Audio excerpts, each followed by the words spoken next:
दिल्ली के जंतर मंतर पर एक 59 साल का आदमी पिछले 18 दिनों से भूखा बैठा है। खुराक सिर्फ नमक वाला पानी है।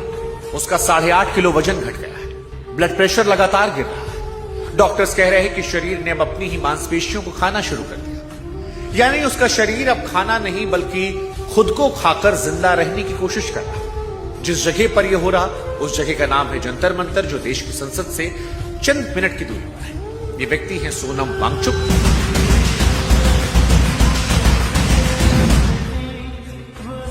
वो सोनम जिन पर 3 इडियट का रेंचो वाला किरदार आधारित था। अब जिस जगह पर यह हो रहा उस जगह को लेकर संवेदनाएं देश से आ रही, लेकिन उस जगह पर ही कुछ तस्वीर है जो देश को परेशान भी कर, और शायद इसी वजह से इस आंदोलन को पूरे देश का समर्थन नहीं मिल रहा, क्योंकि इसी मंच पर कोई रील बना रहा, कोई नाच रहा, कोई तिरपाल के नीचे सो रहा, कोई क्रिकेट खेल रहा, कोई फूड ब्लॉगिंग कर रहा, तो कोई अपनी तरह की नौटंकियां कर रहा। और ये हमें नहीं लग रहा, ये सोनम वांगचुक को भी लग रहा था। तभी शायद सोनम ने कहा था कि ऐसा लगता है कि पिकनिक मनाने वाले आए हैं, लोग ठूस ठूस कर खा रहे हैं, दुख होता है। ठूस ठूस के खाना खाते हैं, वो मुझे थोड़ा दुखद लगता है कि आप अगर साथ देना है तो कम से कम एक दिन का अनशन करके दिखाइए। हालांकि ये भी नहीं है कि इस आंदोलन में सब ऐसे ही। इस भीड़ में जेएनयू की नेहा जैसी बच्चियां भी हैं जो यहां पर अनशन कर रही है, वांगचुक के साथ बैठी है, जिनकी हालत भी बिगड़ रही है। यानी एक ही मंच पर कुछ लोगों के लिए ये कहानी पिकनिक की है और कुछ लोगों के लिए कहानी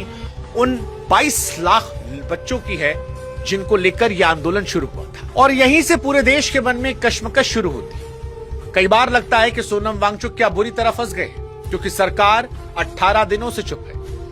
वो ना कॉकरोच जनता पार्टी के आंदोलन को समर्थन कर रही है, ना विरोध कर रही है, ना संवाद कर रही है, ना उन्हें मारने पीटने परेशान करने जा रही है। विपक्ष के नेता आते हैं, फोटो खिंचवा कर चले जा रहे हैं, अभिनेता रील बनाकर चले जाते हैं, लेकिन फिर सोनम वांगचुक की बात सारी सोच बदलती है, क्योंकि सोनम कहते हैं कि मैं तो उठ जाऊं, खा पी लूं, मेरा क्या है।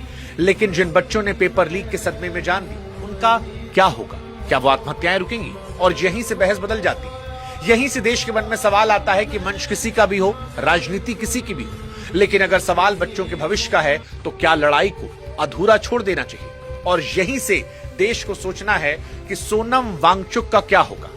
क्या बच्चों के लिए अपनी जान को दांव पर लगाए बैठे सोनम वांगचुक के मसले पर आप आवाज उठाएंगे, या फिर अपनी अपनी राजनीति को देखकर आज खामोशी